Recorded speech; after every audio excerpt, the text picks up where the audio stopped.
Ini pakai apa? Pakai itu ya, Internet Explorer dah. Iya. Kalau pakai Foxit sama PDF dia bisa nge-save ya. Iya. Kalau PDF Reader ya, kalau PDF Reader bisa. Kayaknya setiap ini nyari-nyari dulu. Gitu. Bismillah. Assalamualaikum warahmatullahi wabarakatuh. Waalaikumsalam warahmatullahi wabarakatuh.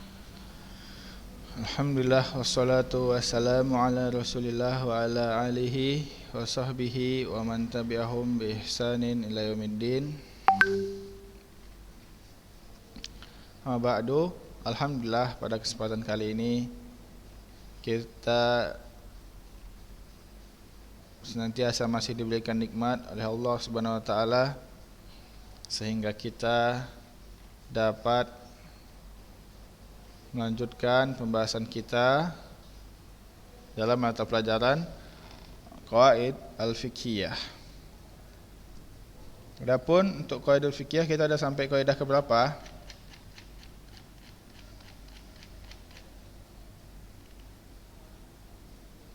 Ini Kaidah ke-41 sekarang, Ustaz.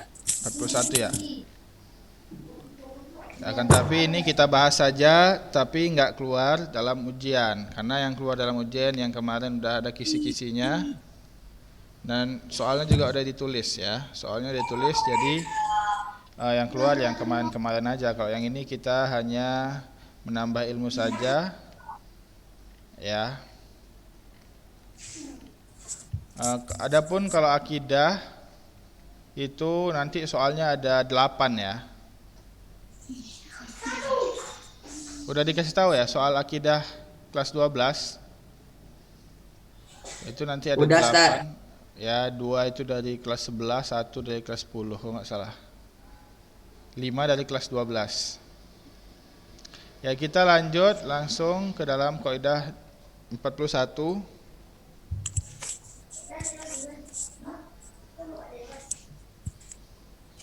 Ya, ini tentang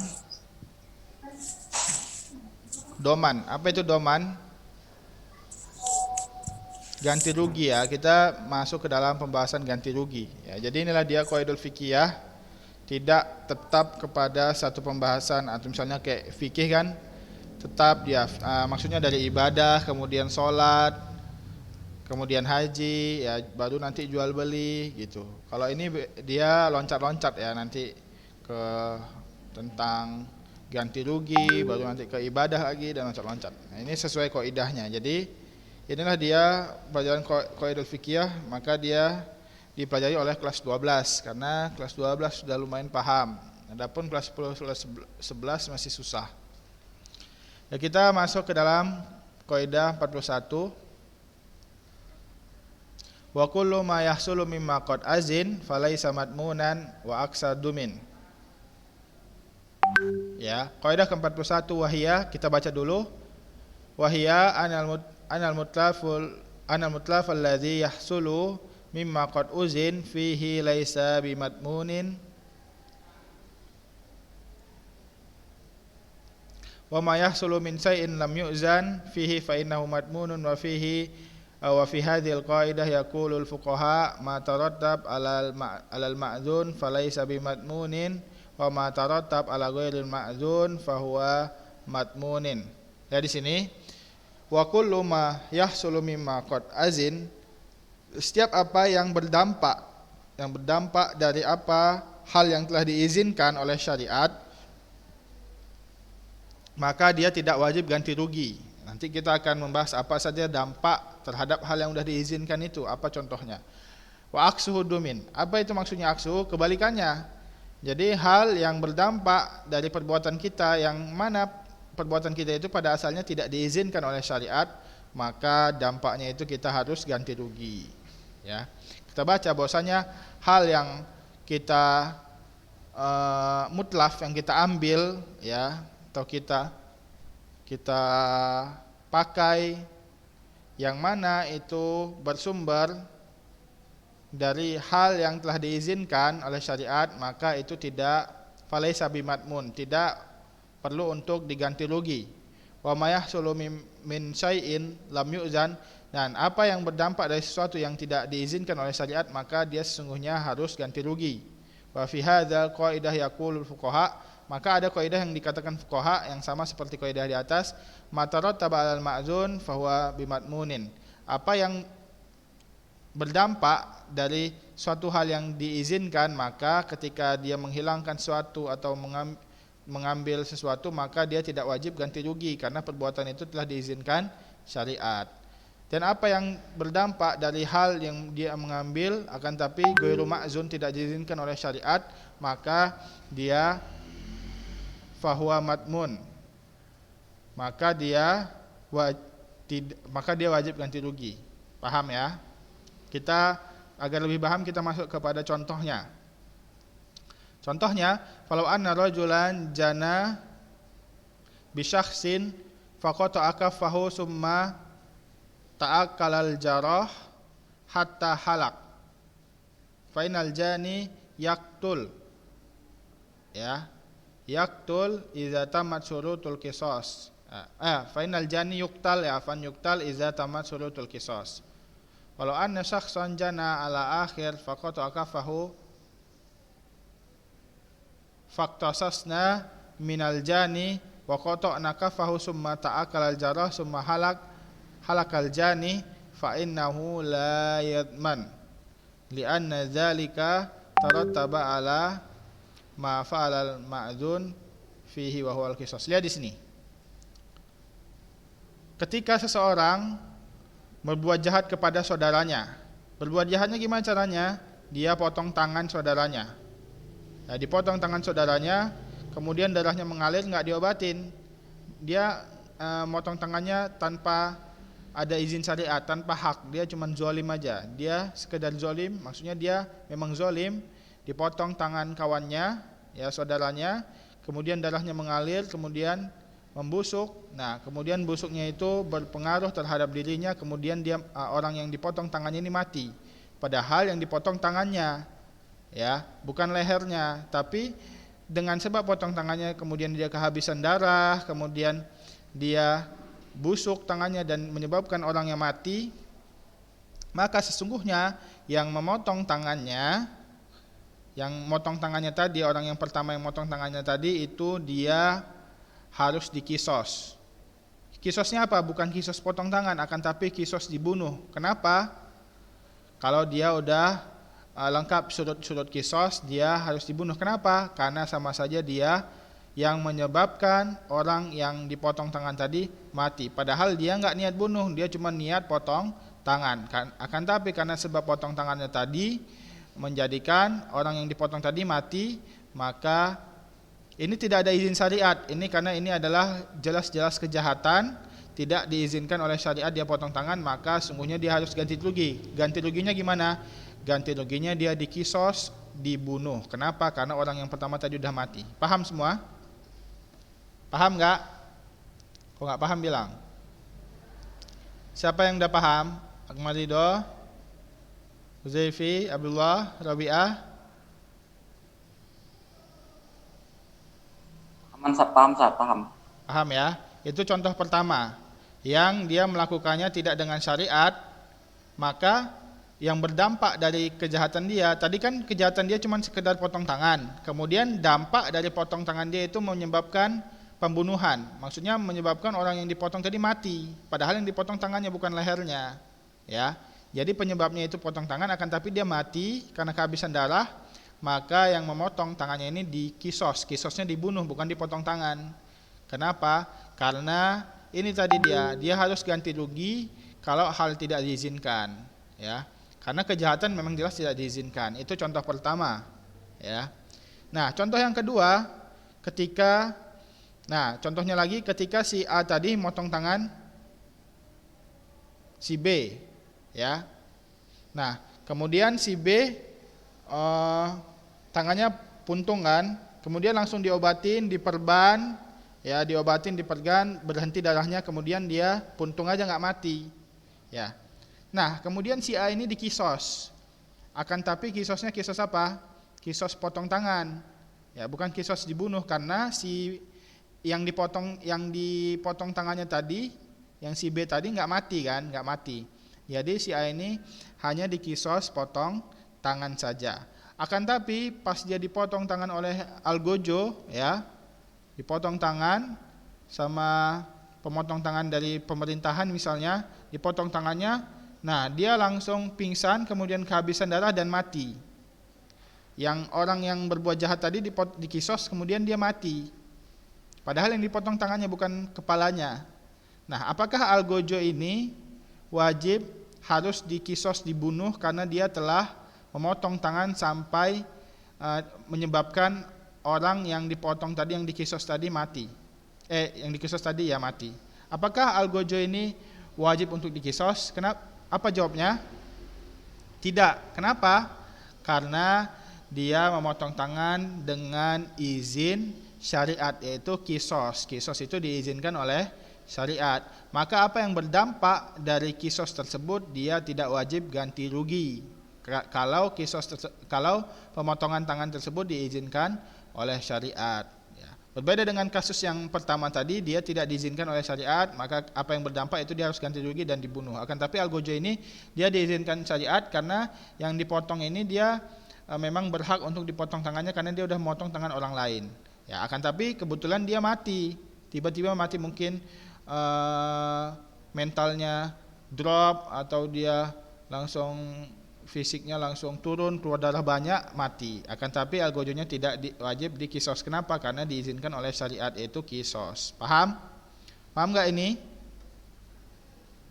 Dua kasus tadi paham nggak? Yang nggak paham tanya aja biar kita bahas. Kalau nggak kita lanjutkan. Paham ya? Insya Allah paham Ustaz. Ya, Akmal juga paham, Zat. ya, alhamdulillah pada paham. Kita lanjut ke dalam kaidah 42.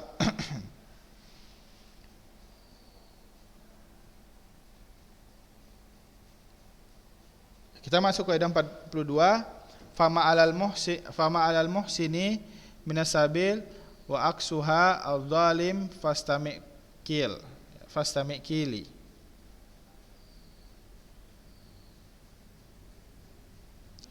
Kaidah yang ke-42 kita lihat di sini, wahia ma alal muhsini min sabil, yakni laisa alaihi tariqi yulamu bihi aw yadman bihi li'annahu muhsin.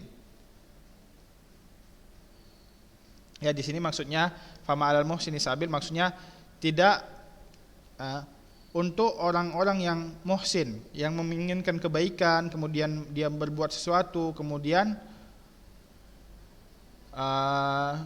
berdampak ya merugikan orang lain, maka dia sesungguhnya tidak harus ganti rugi karena dia diizinkan oleh syariat. Dan tidak ada jalan, ya min sabil maksudnya tidak ada jalan untuk dia dicari-cari kesalahan dan untuk dia diwajibkan ganti rugi karena dia menginginkan kebaikan pada hakikatnya.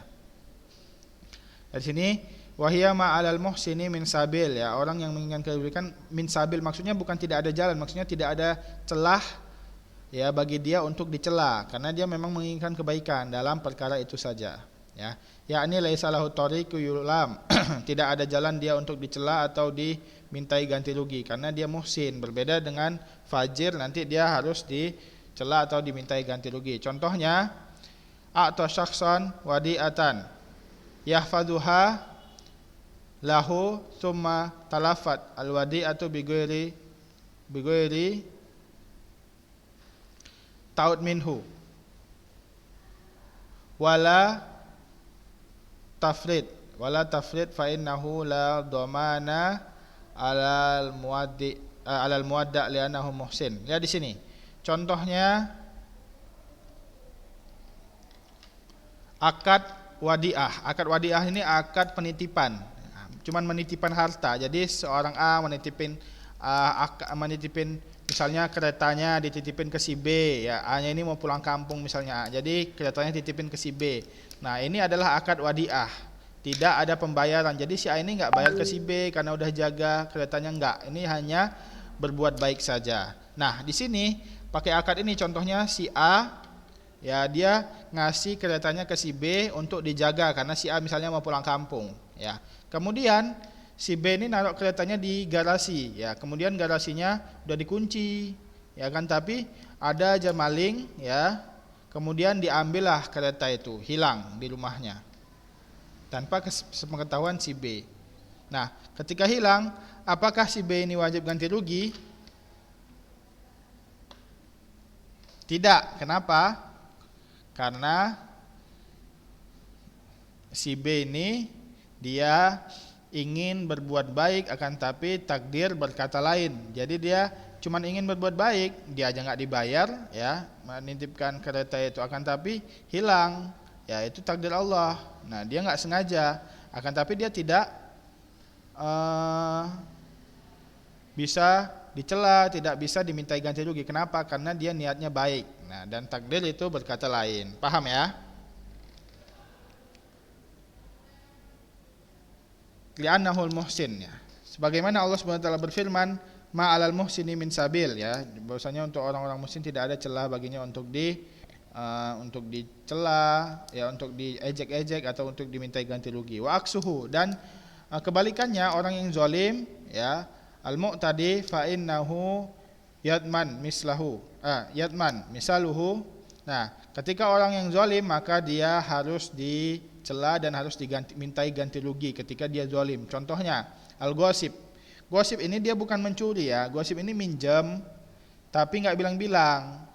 Habis itu dia kasih lagi nanti. Misalnya dia minjem sendal orang tapi nggak bilang-bilang. Habis itu dia nanti taruh lagi sendalnya di situ tuh. Habis itu dia bilang nanti terakhiran. Nah, itu namanya gosip. Berbeda dengan pencuri. Kalau pencuri kan nggak dibalikin lagi. Nah, dan gosip ini diharamkan oleh syariat. Tetap aja kalau dia minjem nggak bilang itu namanya gosip, ya. Dan ini sama kayak mencuri, diharamkan oleh syariat. Nah, contohnya ada si A minjem sendal si B, ya. Tapi nggak bilang-bilang. Jadi si B-nya nggak tahu, dipinjamlah sendal si B ini dipakai si A buat jalan-jalan. Nah, kemudian pas dia sampai di jalan dia mungkin kena apa, copot. Sendalnya copot, rusak, nggak bisa dipakai lagi.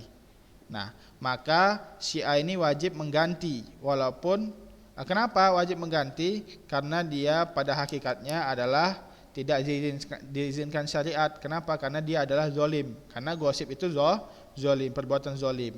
Nah, jadi dia harus ganti rugi. Dia harus ganti sendalnya itu seperti sedia kala. Nah, dan itu wajib oleh syariat. Kalau nggak dia berdosa, ya. Itu dia. Paham ya?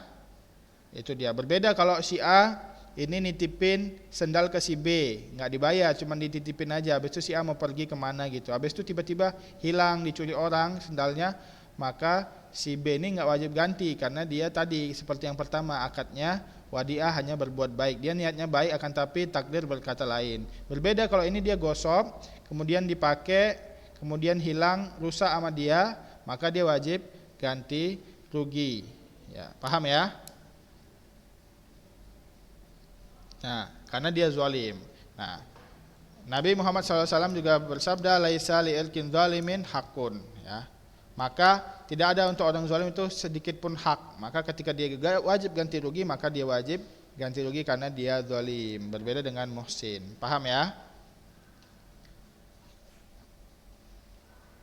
Paham ini? Siapa yang nggak paham? Yang nggak paham, angkat tangan. Insyaallah paham ya. Dan di sini ada lafaz dari mu'alif wa qauluhu fasma kili. Artinya ini hanya untuk melengkapi bait saja, ya, hanya untuk melengkapi bait karena bait ini akhir-akhirnya harus cocok, ya, biar enak dibaca. Jadi beliau tulis fasma kili artinya adalah, ya, ini pada asalnya cuma untuk melengkapi bait, akan tapi dia mempunyai faidah, yaitu artinya dengarkanlah apa yang aku katakan. Maksudnya wajib bagi manusia untuk memperhatikan, ya, ilmu yang dia tulis ini karena ini penting dalam kaidah fikih. Itu dia kaidah ke-42. Kemudian kita lanjut kaidah ke-43. Sumal uqud in takun muawadahu intakun muawadahu faharliranha wadail mukhatarah, ya. Sumal uqud intakun muawadah faharliranha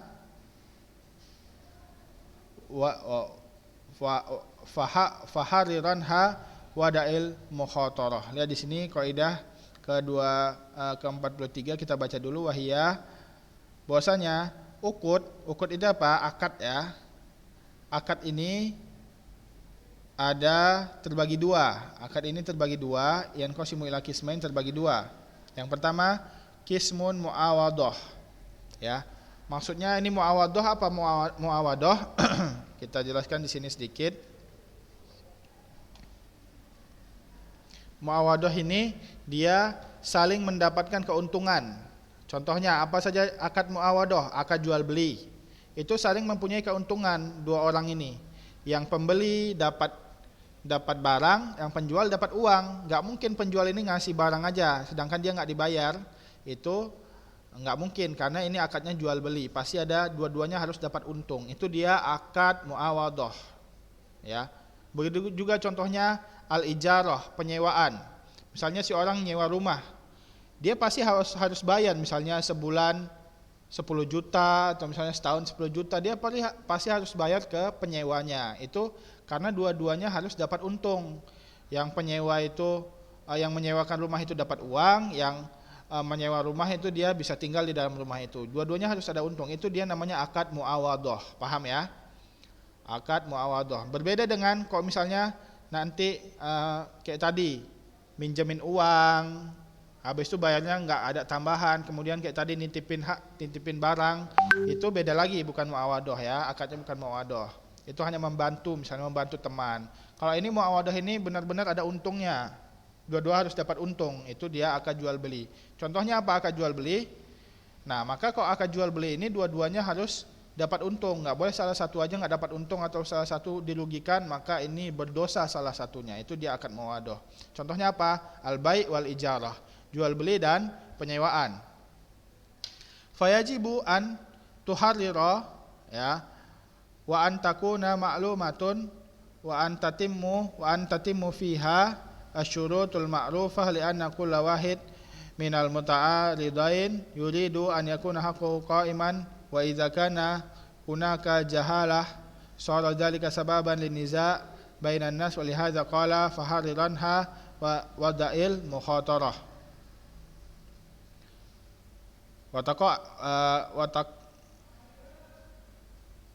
fatak adahu aqdal gharar fatahsulu fihi al-mukhatarah bal yajib an yakuna ma'luman li anna Nabi sallallahu alaihi wasallam naha an bai'il gharar. Ya, di sini pertama kita harus memahami dulu apa itu akad muawadah. Akad muawadah itu dua belah pihak itu harus mendapat keuntungan. Pembeli dan penjual dua-duanya harus mendapat keuntungan. Maka dalam akad ini, ya, dua belah pihak ini harus menjelaskan apa saja keuntungan mereka, apa saja kewajiban mereka, apa yang wajib mereka beri, apa yang wajib mereka dapatkan. Contohnya seorang beli HP ke penjual 10 juta, maka dia harus jelas dulu HP-nya, dikasih lihat, bisa dilihat-lihat. Nah, dan uangnya juga harus dikasih lihat, nah baru diserah belikan, serah jual gitu. Itu dia antuharir, maksudnya menjelaskan. Sampai dua-dua itu maklumatun, maksudnya hak mereka itu tahu, dia diketahui oleh dua orang ini, apa kewajiban mereka diketahui. Tidak ada sedikit pun manipulasi, tidak ada sedikit pun ketidakjelasan, ya. Dan semua syarat, nanti ada syarat jual beli, ada syarat misalnya menyewa, itu harus diketahui dan harus ditunaikan. Nah, kenapa? Karena dua belah pihak ini harus mendapatkan haknya. Itu kalau akad muawadah, ya. Ciri-ciri dari akad muawadah, dua belah pihak harus mendapatkan haknya, ya, seperti akad jual beli dan akad al-ijarah ini, penyewaan. Ketika di situ ada jahalah, ada kebodohan, contohnya dia jual HP, pas mau dilihat HP-nya mana, mau dilihat dulu sebelum dibeli, mau lihat dulu HP-nya mana. HP-nya masih dalam kotak, maksudnya HP-nya dalam plastik, dibungkus plastik hitam, dia nggak tahu HP yang mana, dia nggak tahu HP merek apa gitu, maka ini tidak dibolehkan di dalam jual beli. Kenapa? Karena ini adalah akad jual beli, harus jelas semua haknya. Ya, bisa aja nanti dia beli HP tapi HP-nya HP apa nanti HP Nokia yang jadul ya. Nah, padahal dia harganya seharga iPhone, ya seharga iPhone dan seterusnya. Paham ya? Itu dia akad jual beli harus jelas, nggak boleh ada kebohongan. Kalau ada kebohongan pasti ini akan memunculkan permusuhan antara manusia. Maka di sini disebutkan fahariranha wadail mukhatarah, maka jelaskanlah itu apa hak-haknya dan hindarilah wadail mukhatarah, dan hindarilah hal-hal yang dilarang oleh syariat. Maka ketika ada akad jual beli atau akad ijarah yang ada goror itu ketidakjelasan di dalamnya, kejahilan di dalamnya, ketidakjelasan, maka di situ ada dosa. Ya, kok misalnya yang menipu itu penjual, maka penjualnya yang berdosa. Kalau misalnya yang menipu itu pembeli, maka pembeli yang berdosa, dan dua-duanya ada yang dizalimi, ada yang zalim. Itu dia akad jual beli. Maka dia harus diketahui dan dilarang oleh Nabi untuk jual beli goror. Maksudnya goror tidak ada kejelasannya. Contohnya beli beli janin kambing yang masih di dalam perut anaknya, perut mamanya, perut induknya. Nah, maka ini jelas tidak boleh. Dia bukan beli induknya tapi cuma beli janinnya, dan induknya ini udah hamil akan tapi belum melahirkan, belum beranak dia. Maka itu nggak boleh jual beli itu. Kenapa? Karena tidak jelas. Yang dirugikan nanti pembelinya. Bisa saja pas melahirkan dia sakit anaknya.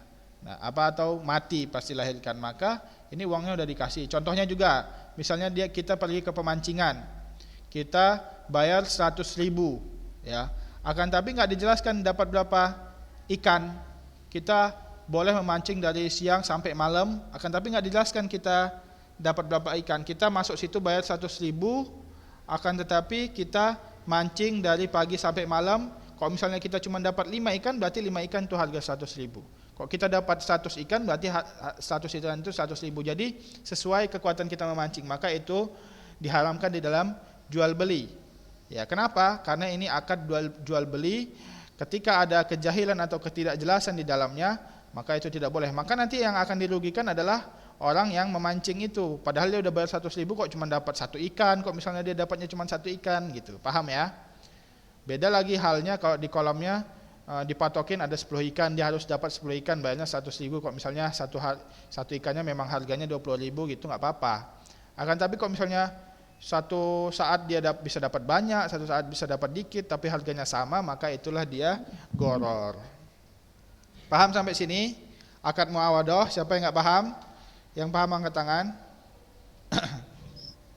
Siapa yang paham akad muawadah ini?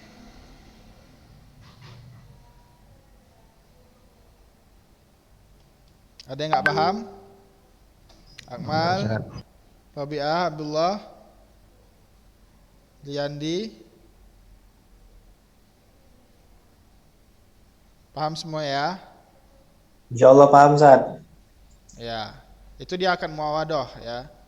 Berbeda dengan akad menolong. Kalau akad muawadah jual beli dan penyewaan ini bukan akad nolong-menolong, bukan.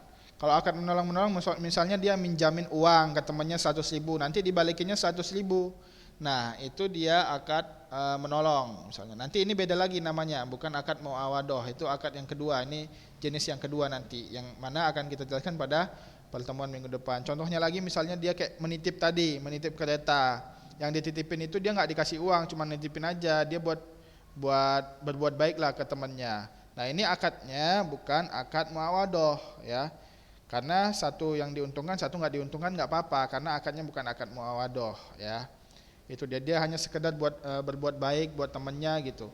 Nah, maka itu bukan akad muawadah, yang mana yang jenis kedua ini, kismusani ini akan kita bahas pada pertemuan minggu depan ya.